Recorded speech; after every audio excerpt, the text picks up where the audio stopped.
Good morning, dear students. In last videos, we have dealt with various topics related to periodic properties. Continuing the same topic, today we are going to see the next topic, that is ionization potential. Now, what is ionization potential? It is nothing but the ionization energy. Ionization energy. Now, how you will define it? It is the minimum energy required to remove most loosely bound electron from the isolated gaseous atom. Okay, or in simple language, just I will show you with the diagram. Ionization energy, when we say, it is the minimum energy. Which type of minimum energy? Suppose this is the nucleus, these are number of shells. Now if this is the outermost shell and in this 2 electrons are there, now whatever be the energy it will require to remove this electron, it is fixed. This energy, now how you will decide whether this electron will be lost or this electron? So among these two, whichever is the loosely bounded electron, मतलब ऐसा electron जो loosely bound रहेगा outermost shell में, उस electron को निकालने के लिए जो मिनिमम एनर्जी लगेगी उसे हम कहेंगे आईपी या आयनाइजेशन एनर्जी, यानी कि आईई. ठीक है, इसे कहते हैं आईई. और ये जो लूजली बाउंड इलेक्ट्रॉन रहेगा, इसका मतलब ये है कि वो इलेक्ट्रॉन जो आउटरमोस्ट शेल में प्रेजेंट रहेगा. इनर शेल में लूजली बाउंड इलेक्ट्रॉन रहने से इसका कोई रिलेशन नहीं है. आउटरमोस्ट शेल के इलेक्ट्रॉन ही इसमें पार्टिसिपेट करते हैं. ठीक है, देन ये हो गया 1 मार्क का क्वेश्चन. अब जब हम इसमें कभी कभी आता है कि फर्स्ट आईपी क्या होता है, सेकेंड आईपी क्या होता है. फर्स्ट आईपी यानी कि first ionization potential, second ionization potential. अभी मैंने डायग्रामेटिकली आपको बताया था कि सपोज ये नंबर ऑफ शेल्स है ना, तो इसमें अगर ये 3 इलेक्ट्रॉन है, ये न्यूक्लियस है. अब ये पहला इलेक्ट्रॉन, ये दूसरा इलेक्ट्रॉन और ये तीसरा इलेक्ट्रॉन, इनमें से सबसे लूजली बाउंड है सपोज पहला इलेक्ट्रॉन, तो पहले ये निकलेगा. तो जब जो भी एनर्जी इस फर्स्ट इलेक्ट्रॉन को निकालने के लिए लगेगी, that is first IP, means it is the minimum energy required to remove most loosely bound electron. Suppose that electron is this one. Now after removing it there are 2 electrons here. Now among this suppose ये number 2 का जो electron है वो loosely bound है, compare करेंगे तो यहाँ the energy required to remove this electron, that is second electron from the outermost shell, is called as second IP, यानी कि second ionization potential. Similarly third IP means वो energy जो तीसरे electron को निकालने के लिए लगेगी, उस एनर्जी को हम कहेंगे थर्ड आईपी. इस तरह से इंक्रीजिंग ऑर्डर है ये. First IP is always less than second, is always less than third IP, है ना. इस तरह से आप आयनाइजेशन एनर्जी को डिफाइन कर सकते हो. ये देखो फर्स्ट आईपी में जो मेटल है गैसियस स्टेट में, उसने अपना इलेक्ट्रॉन लूज़ किया और M प्लस बना. फिर सेकेंड आईपी में क्या होगा, उसने ये जो M प्लस वाला है उसने फिर से अपना एक इलेक्ट्रॉन लूज़ किया, M2 प्लस बना, फिर M3 plus and so on. Okay, इस तरह से ये आईपी का ऑर्डर है, first less than second then third IP. Okay, it can be asked for 1 give reason और 1 मार्क क्वेश्चन ऑल्सो. फिर आते हैं what are the factors which affect IP. Mostly यहाँ जो छोटे छोटे टर्म्स दिए हैं, मेजरमेंट ऑफ आईपी, तो मेजरमेंट ऑफ आईपी उतना इंपॉर्टेंट नहीं है and that is also not related to the question and answers. इसमें सिर्फ इतना याद रखना है कि इसके मेजरमेंट के लिए हम जो वेपर्स लेंगे उस एलिमेंट के, वो डिस्चार्ज ट्यूब में लेते हैं, फिर उसे सोर्स ऑफ करंट से कनेक्ट कर दिया जाता है और पर्टिकुलर वोल्टेज अप्लाई कर दिया जाता है, जिसे धीरे धीरे इंक्रीज़ किया जाता है. फिर जैसे जैसे वोल्टेज बढ़ता है उससे हम फर्स्ट आईपी सेकेंड आईपी इस तरह से कैलकुलेट करते हैं. ठीक है, इसके बाद आते हैं फैक्टर्स जो आईपी को अफेक्ट करते हैं. जब हम आईपी बोल रहे हैं तो उसका पूरा रिलेशन जो पीरियोडिक प्रॉपर्टीज़ हैं उनसे रहेगा. जैसे साइज ऑफ एटम, या उसी को बोलते हैं एटॉमिक साइज। एटॉमिक साइज यानी कि the size of an atom, यानी कि न्यूक्लियस से आउटर मोस्ट शेल का जो डिस्टेंस है वो हो जाएगा एटॉमिक रेडिया। तो एटॉमिक रेडिया और atomic size they represent one and same thing. तो जितना इलेक्ट्रॉन का न्यूक्लियस से डिस्टेंस ज़्यादा होगा उतना एटॉमिक साइज भी ज़्यादा होगा, है ना। जितना डिस्टेंस ज़्यादा होगा उतना ही न्यूक्लियस से इस इलेक्ट्रॉन का जो डिस्टेंस है वो ज़्यादा है, मतलब उसका अट्रैक्शन धीरे धीरे कम होने लगेगा। जब इसका अट्रैक्शन न्यूक्लियर चार्ज का इफ़ेक्ट आउटर मोस्ट शेल पे कम पड़ेगा तो यहाँ के इलेक्ट्रॉन को निकालना आसान रहेगा। जब उसे यहाँ से इलेक्ट्रॉन निकालना आसान है मतलब यहाँ आयनाइजेशन पोटेंशियल कम रहेगा। Hence as larger the size of an atom less will be the IP, यानी कि smaller will be the IP, यानी कि यहाँ इन्वर्स रिलेशन है ना। साइज ऑफ एटम जितना छोटा रहेगा उतना IP ज़्यादा रहेगा। फिर आते हैं सेकेंड फैक्टर पे। सेकेंड फैक्टर क्या है? चार्ज ऑन द न्यूक्लियस, जिसको हम दूसरे वर्ड में कहते हैं न्यूक्लियर चार्ज।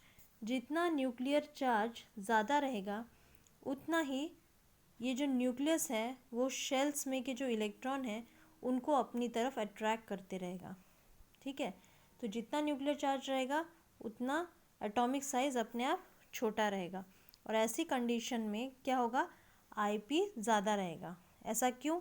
क्योंकि वहाँ ऐसे कंडीशन में जहाँ न्यूक्लियर चार्ज ज़्यादा हो वहाँ से इलेक्ट्रॉन को आउटर मोस्ट शेल से निकालना बहुत डिफ़िकल्ट हो जाता है, इसलिए IP अपने आप ही बढ़ जाता है, यानी कि ज़्यादा एनर्जी लगेगी। फिर तीसरा फैक्टर है स्क्रीनिंग इफ़ेक्ट।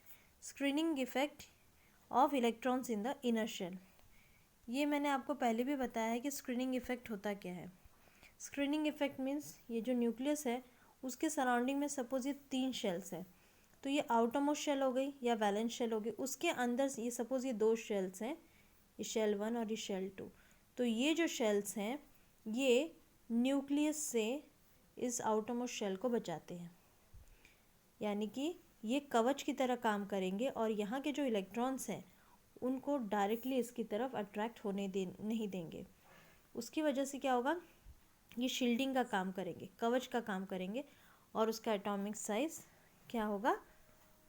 छोटा होने से रोकेंगे। अब स्क्रीनिंग इफेक्ट में क्या होगा कि larger the number of electrons in the inner shell lesser will be the value of IP।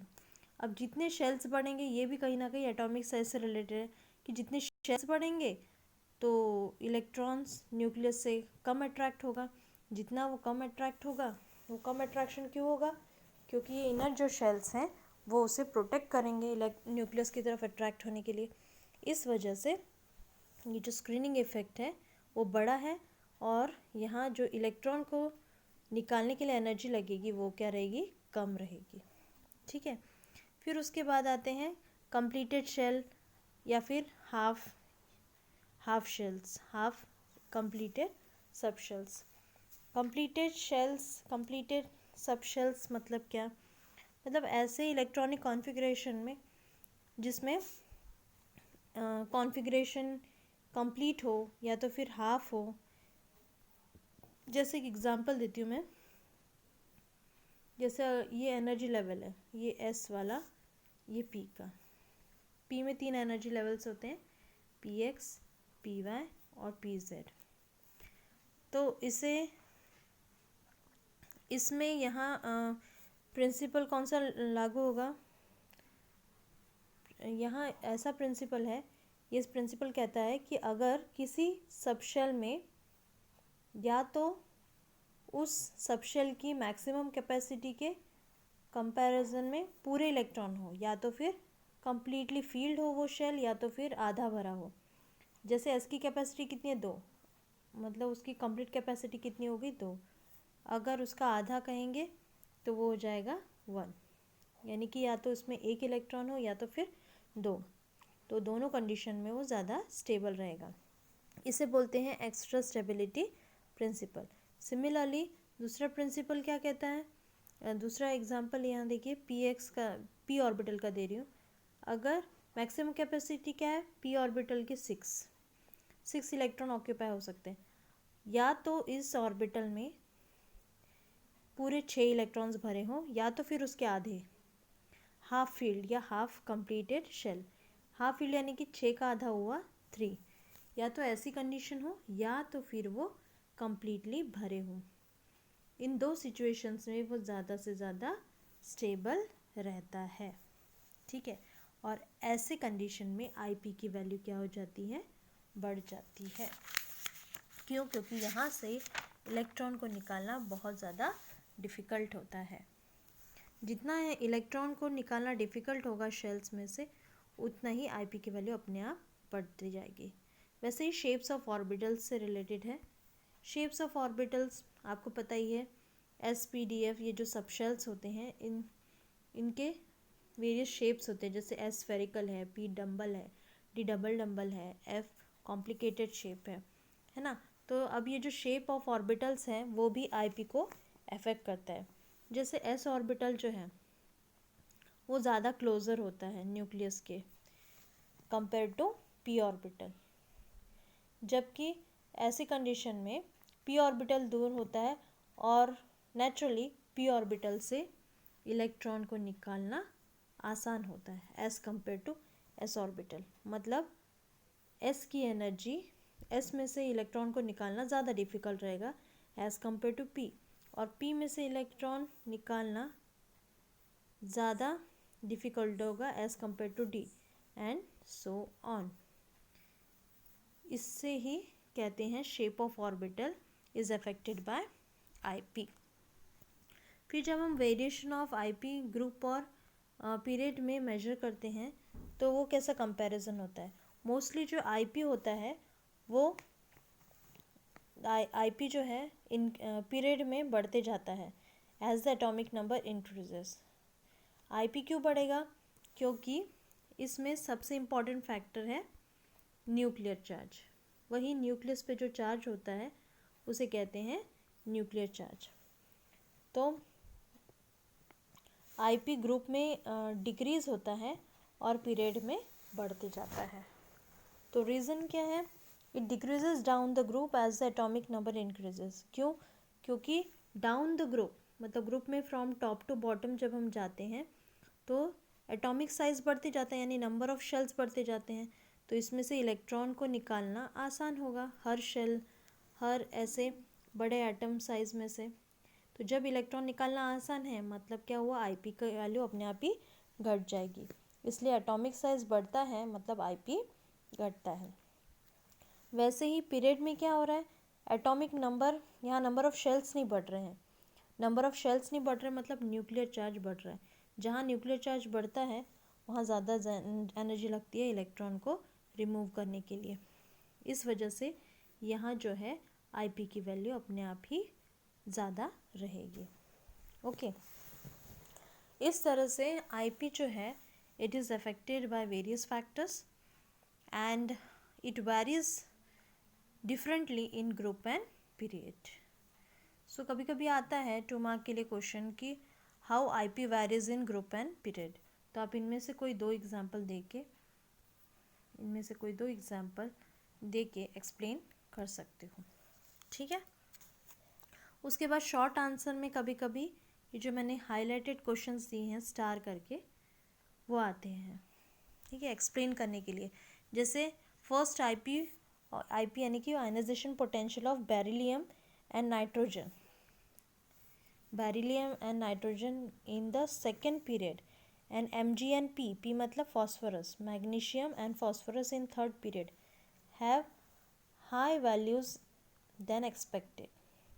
ऐसा क्यों? मतलब पूछा गया है, इनमें से कोई दो में से एक पूछा जाता है कि आईपी जो है बेरिलियम और नाइट्रोजन की और मैग्नीशियम और फॉस्फोरस की, उनकी फर्स्ट आईपी ज़्यादा क्यों होती है।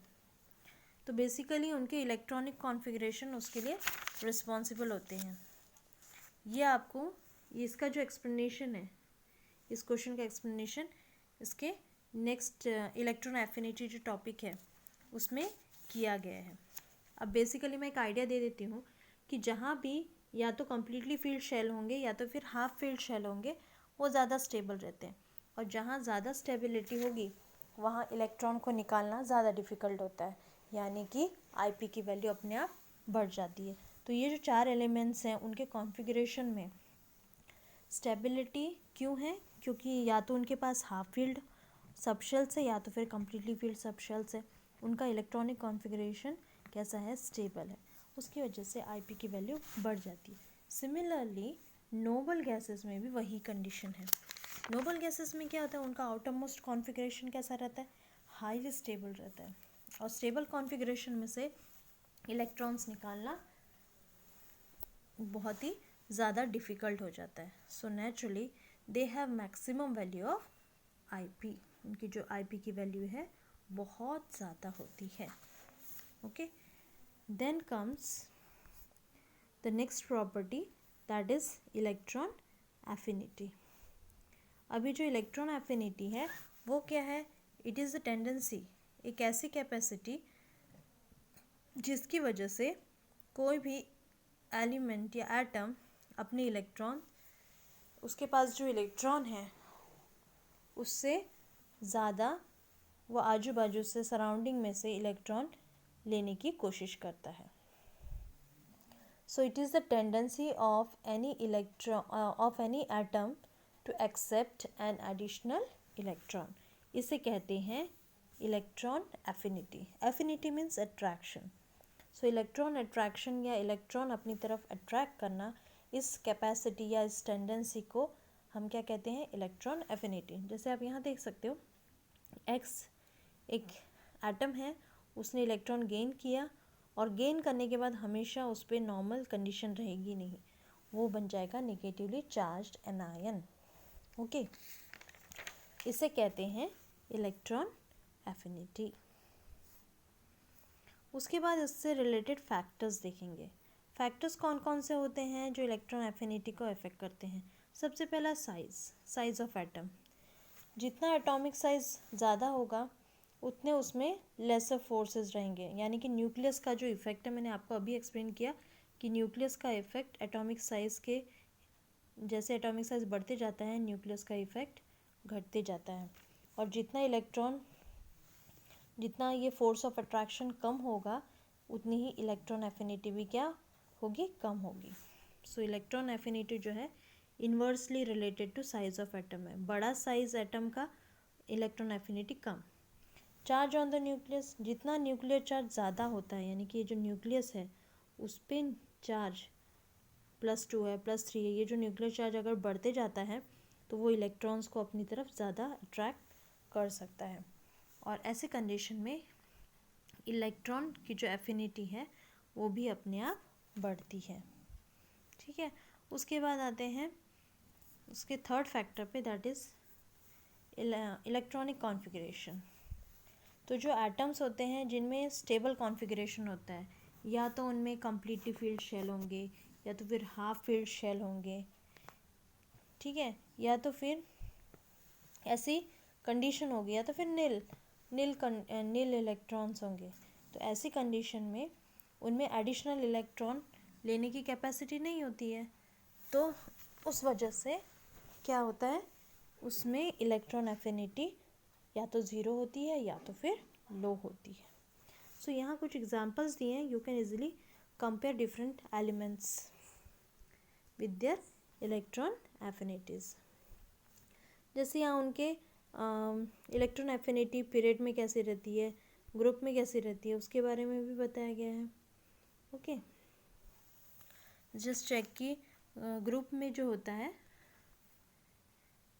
व्हाट हैपन्स इन ग्रुप में व्हाट विल हैपन कि इलेक्ट्रॉन एफिनिटी डिक्रीजेज इन ग्रुप, तो नेचुरली उसके अपोजिट पीरियड में होता है electron affinity increases in a period with increase in atomic number. क्यों पीरियड में क्यों एफिनिटी ज़्यादा होती है, क्योंकि वहाँ न्यूक्लियर चार्ज बढ़ते जाता है, एटॉमिक साइज़ कम होती है।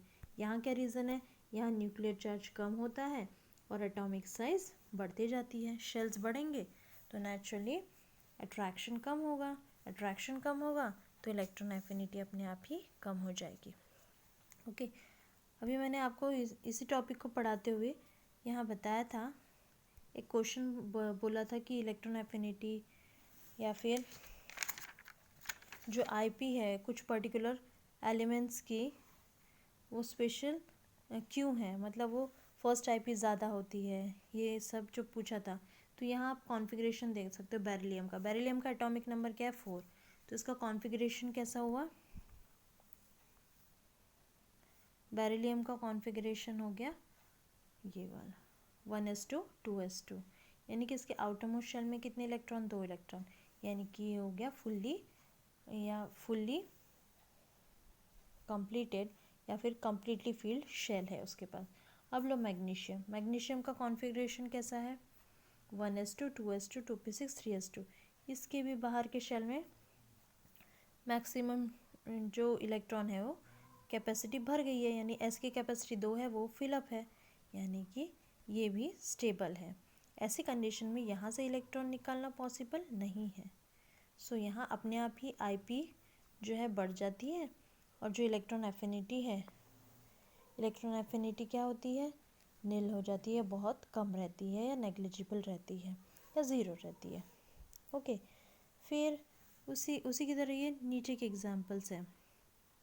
नाइट्रोजन और फॉस्फोरस भी स्पेशल केस में लिया गया कि वो ऐसे अनएक्सपेक्टेड बिहेवियर क्यों दिखाते हैं। तो आप कॉन्फ़िगरेशन देख लो, NS2 NP2 NP3। अब P जो है, मैंने अभी आपको बताया था कि एक्स्ट्रा स्टेबिलिटी प्रिंसिपल फॉलो करते हैं, या तो वो कम्प्लीटली फील होने चाहिए या तो फिर हाफ फील होने चाहिए, ऐसी कंडीशन में वो ज़्यादा स्टेबल होते हैं। जैसे यहाँ आप देख सकते हो 2p3, यानी कि जो सेकेंड सबशेल का p ऑर्बिटल है वो आधा भरा हुआ है, तो आधा भरा होने की वजह से वो ज़्यादा स्टेबल है। फॉस्फोरस में क्या हो रहा है, ये जो p है वो भी थर्ड शेल में p जो सबशेल है वो आधा भरा है, तो या तो हाफ फील्ड होने चाहिए या फिर कम्प्लीटली फील्ड होने चाहिए, दोनों में वो ज़्यादा स्टेबल होते हैं, इसलिए इनके आईपी भी ज़्यादा रहते हैं, इलेक्ट्रॉन एफिनिटी कम होती है या नेग्लिजिबल होती है। That is the reason. Okay, I hope आपको यहाँ तक समझ में आ गया होगा, क्योंकि इसमें ही बहुत सारे क्वेश्चंस छुपे होते हैं, छोटे छोटे वेरिएशन पूछा जाता है इलेक्ट्रॉन एफिनिटी का, फैक्टर्स पूछे जाते हैं, यही आपको 10 क्वेश्चंस सहज मिल जाएंगे 1 और 2 मार्क के। ओके, सो हर एक्सप्लेनेशन को ध्यान से सुनिए, रीज़न कहाँ है, कैसा देना है वो भी समझ लीजिए। जैसे फैक्टर पूछे जाते हैं तो 4 मार्क के लिए भी होते हैं, 2 मार्क के लिए भी होते हैं। 4 मार्क के लिए पूछेंगे तो आपको सारे पॉइंट्स डिटेल में बताने हैं, अगर आपको 2 मार्क के लिए पूछेंगे तो हर पॉइंट के बारे में 1 या 2 लाइन लिखनी है। That is what is required. तो मार्क के हिसाब से राइटिंग वर्क करना है whenever the questions are asked in the final exam. Okay, thank you and have a nice day.